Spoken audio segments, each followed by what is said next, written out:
Hello everyone and welcome to my channel The World According to JMM. Today is 28 September and I am going to discuss all important questions of today's current affair. I will ask you one question in the end of video and you will have to give answer in my comment box. Okay? For watching my videos, like, subscribe and share my channel. When you will subscribe my channel, you will get notification of new videos. Okay, let's start. Our first question is who has become the president of Asian Association of Supreme Audit Institutions? Asia सर्वोच्च लेखा परीक्षा संस्थान संगठन के अध्यक्ष कौन बने? Option A Girish Chandra Murmu, option B Vinay Mohan, option C Anil Chauhan, option C Diljit Singh Chaudhary. What will be right answer? इसका राइट आंसर क्या होगा? Yes, right answer will be Girish Chandra Murmu. Okay, our second question is CM 7 scheme has been launch in which state? CM 7 योजना कौन से राज्य में launch किया गया? Option A Meghalaya, option B Tripura, option C Nagaland, option D Assam. What will be right answer? Yes, right answer will be Tripura. There is some details. Bharat के नियंत्रक एवं महालेखा परीक्षक गिरीश चंद्र मुर्मू को 2024 से 2027 के लिए एशियाई सर्वोच्च लेखा परीक्षा संस्थानों के संगठन का अध्यक्ष नियुक्त किया गया है। एशियाई सर्वोच्च लेखा परीक्षा संस्थान संगठन की 16वीं सभा नई दिल्ली में आयोजित की गई है। एशियाई सर्वोच्च लेखा परीक्षा संस्थान की जो स्थापना है वो कब हुई थी? 1979 में। और कितने सदस्य थे? 11 सदस्य। ओके, इसमें कुल कितने सदस्य हैं? 48 एशियाई देश हैं। इनका कार्य क्या है? लेखा परीक्षा क्षेत्र में अनुसंधान को बढ़ावा देना। ओके, भारत के नियंत्रक और महालेखा परीक्षक CAG जो होते हैं ये भारतीय लेखा परीक्षा और लेखा विभाग का प्रमुख और सार्वजनिक का प्रमुख संरक्षक हैं। CAG का कार्यकाल जो होता है वो 6 वर्ष या फिर 65 वर्ष की उम्र, दोनों में से जो भी पहले होता है उतना उनका कार्यकाल होता है। और भारत के नियंत्रक एवं महालेखा परीक्षक कौन है? गिरीश चंद्र मुर्मू। अब सेकंड क्वेश्चन का डिटेल्स है कि त्रिपुरा सरकार ने CM 7 योजना को शुरू किया है। इस योजना को 200 छात्रों को 60,000 रुपये की वित्तीय सहायता प्रदान करने के लिए डिज़ाइन किया गया है। मीन्स इसमें छात्रों को 5,000 रुपये मंथली क्या किया जाएगा? वित्तीय सहायता दिया जाएगा। थोड़ा यहाँ त्रिपुरा के बारे में डिटेल्स हैं। त्रिपुरा की राजधानी आप सभी को पता है अगरतला है। त्रिपुरा के राज्यपाल इंद्रसेना रेड्डी नल्लू हैं और त्रिपुरा के जो मुख्यमंत्री हैं वो डॉक्टर मनिक शाह हैं। यहाँ पे एक स्कीम है PM E-ड्राइव योजना। ये किससे रिलेटेड है? भारतीय उद्योग मंत्रालय से रिलेटेड है। Now our third question is in which state has Mankidia community become the 6th particularly vulnerable tribal group to get forest habitats? Mankidia समुदाय किस राज्य में वनों पर निवास पाने वाला छठा विशेष रूप से कमजोर वर्ग बना है? Option A Odisha, option B Chhattisgarh, option C Madhya Pradesh, option D Karnataka. What will be right answer? Yes, right answer will be Odisha. Okay, Mankidia समुदाय को निवास अधिकार अनुसूचित जनजाति और अन्य पारंपरिक वनवासी वन अधिकारों की मान्यता अधिकार अधिनियम 2006 के तहत प्रदान किया गया है। ये आपसे अधिनियम पूछा जा सकता है कि किस अधिनियम के तहत? तो 2006 अधिनियम के तहत इनको ये अधिकार प्रदान किया गया है। अगला इम्पॉर्टेंट फैक्ट्स है अंतर्राष्ट्रीय आदिवासी दिवस कब मनाया जाता है? तो 9 अगस्त को। संयुक्त राष्ट्र के अनुसार दुनिया के 90 देशों में लगभग 476 मिलियन आदिवासी लोग हैं। जनसंख्या के हिसाब से भारत की सबसे बड़ी जनजाति कौन है? भील है। अब यहाँ भारत की प्रमुख जनजातियाँ कहाँ कहाँ पाई जाती हैं और कौन कौन सी पाई जाती हैं? जैसे मध्य प्रदेश में भील, गोंड, सहरिया, कोरकू, कोल, ये सारी जनजातियाँ मध्य प्रदेश में पाई जाती हैं। जम्मू कश्मीर में गुज्जर, बकरवाल, बोट एंड बोतो, ये सारे जम्मू कश्मीर में पाए जाते हैं। और लद्दाख की सबसे फेमस जनजाति है Changpa. Our next question is which country is the largest trading partner of Nepal? Nepal का सबसे बड़ा व्यापारिक साझेदार कौन सी कंट्री है?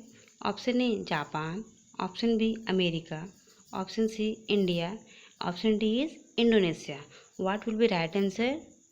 बताइए। Yes, right answer will be India. ठीक है, जो हमारा इंडिया भारत है वो नेपाल का सबसे बड़ा व्यापारिक साझेदार कंट्री बन चुका है। यहाँ पे सीमा शुल्क विभाग द्वारा जारी आंकड़ों के अनुसार भारत नेपाल का सबसे बड़ा व्यापारिक साझेदार बना हुआ है। वित्तीय वर्ष 2024 से 25 में सितंबर के मध्य तक नेपाल का व्यापारिक घाटा 237.545 बिलियन नेपाली रुपया तक पहुँच गया है। मीन्स सितंबर में नेपाल में क्या हुआ है? व्यापारिक घाटा हुआ है। अब ये व्यापारिक घाटा कब होता है? तो यहाँ बताया गया है कि व्यापारिक घाटा तब होता है जब किसी देश का आयात उसके निर्यात से ज़्यादा हो जाता है। जब भी आयात ज़्यादा हो जाता है निर्यात से तो वहाँ पर व्यापारिक घाटा हो जाता है।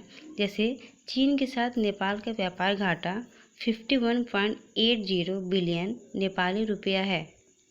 अब देखिए बताया जा रहा है कि नेपाल भारत से मुख्य रूप से पेट्रोलियम उत्पाद, रासायनिक उर्वरक, नमक, चीनी, चावल, वाहन, तांबा और कपास आदि आयात करता है। ओके, अब यहाँ नेपाल के बारे में थोड़ा डिटेल्स है कि नेपाल की राजधानी सभी को पता है काठमांडू। नेपाल के राष्ट्रपति रामचंद्र पौडेल। नेपाल के प्रधानमंत्री कौन है? केपी शर्मा ओली। नेपाल का मुद्रा सबको पता है नेपाली रुपया। एक होता है सिकुड़ीकरण अभ्यास, वो किसके किसके बीच में होता है? भारत और नेपाल के बीच में। Our next question is who has become the 6th player in the world to play 500 T20 match? Means 500 T20 match खेलने वाला दुनिया में 6ठे नंबर का खिलाड़ी कौन सा है? कौन बन गया है? Option A Rohit Sharma, option B David Miller, option C Babar Azam, option C D is Virat Kohli. What will be right answer? Right answer क्या होगा? तो इसका राइट आंसर हो जाएगा डेविड मिलर। ओके, जो डेविड मिलर हैं वो 500 T20 मैच खेलने में दुनिया के 6ठे नंबर के खिलाड़ी बन चुके हैं।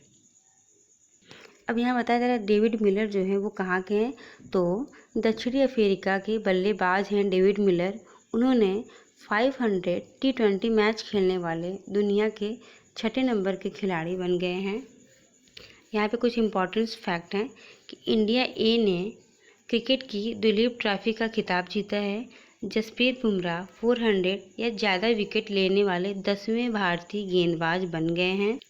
इंडिया के क्रिकेटर मोइन अली ने अंतर्राष्ट्रीय क्रिकेट से संन्यास की घोषणा कर दी है। ओके, अजय रात्रा भारतीय क्रिकेट चयन समिति में शामिल हुए हैं। Our next question is B Vanlalvawna has become the ambassador of India to which country? Means B Vanlalvawna किस कंट्री के राजदूत बन गए हैं? Option A Indonesia, option B Cambodia, option C Philippines, option D is Vietnam. What would be right answer? इसका सही उत्तर क्या होगा?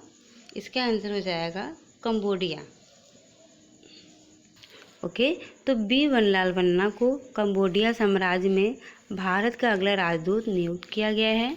अब यहाँ कंबोडिया का डिटेल्स थोड़ा है कि कंबोडिया के प्रधानमंत्री कौन है? हुन मोनेट। कंबोडिया के राष्ट्रपति कौन है? हुन सेन। कंबोडिया की राजधानी सभी को पता है नोम पेन। एंड कंबोडिया का जो करेंसी है वो क्या है? कंबोडियन रियाल। 1998 बैच के भारतीय विदेश सेवा के अधिकारी B1लाल वन्ना वर्तमान में विदेश मंत्रालय में क्या हैं, संयुक्त सचिव हैं। अब यहाँ पे हाल ही में नए नियुक्त एम्बेसडर के नाम हैं। अमेरिका के कौन है, विनय मोहन क्वात्रा। चिली के एम्बेसडर कौन है, अभिलाषा जोशी। क्यूबा के एम्बेसडर कौन है, T Armstrong Johnson. And Denmark के एम्बेसडर कौन है, Manish Prabhat. Our next question is the dust free drive has been ordered by the lieutenant governor of which union country. किस यूनियन कंट्री को उप राज्यपाल द्वारा डस्ट फ्री ड्राइव घोषित किया गया है या फिर ऑर्डर्ड किया गया है। Option A Ladakh, option B Puducherry, option C Jammu and Kashmir, option D is Delhi. What will be right answer? तो राइट आंसर इसका हो जाएगा दिल्ली। ओके। दिल्ली में बढ़ते वायु प्रदूषण के चलते उपराज्यपाल वीके सक्सेना ने धूल मुक्त दिल्ली पहल शुरू की है। यहाँ दिल्ली के बारे में पढ़ेंगे कि दिल्ली की राजधानी नई दिल्ली, दिल्ली के उपराज्यपाल विनय कुमार सक्सेना, अभी हम लोगों ने जस्ट पढ़ा है। दिल्ली के मुख्यमंत्री आतिशी मारलेना। 1991 में संविधान के 69वें संशोधन के जरिए दिल्ली को राष्ट्रीय राजधानी क्षेत्र घोषित किया गया था।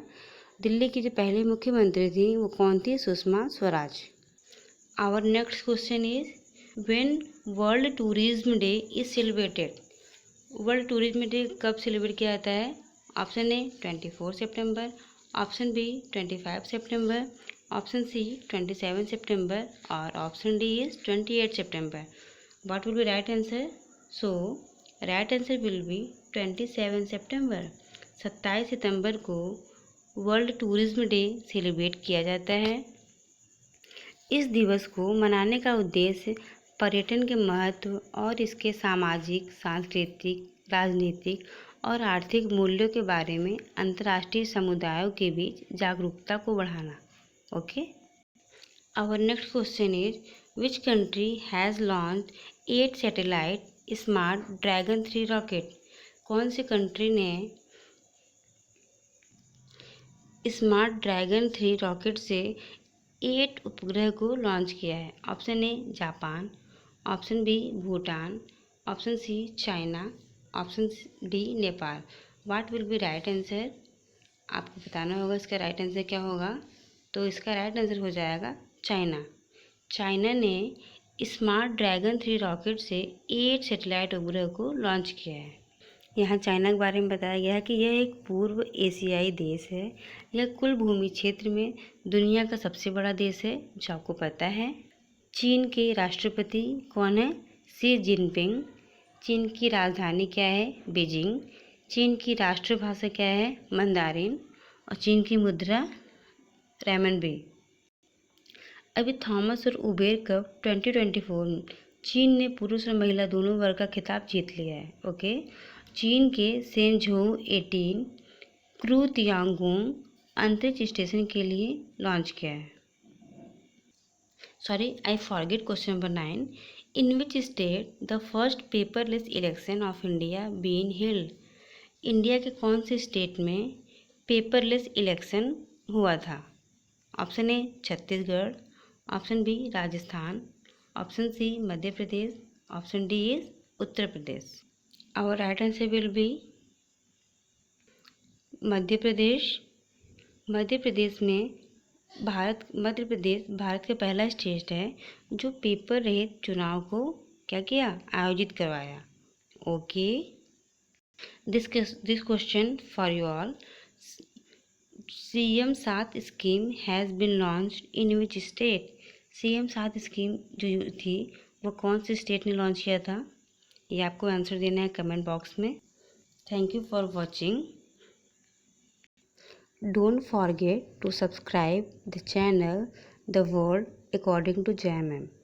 Please like, subscribe and share. Bye.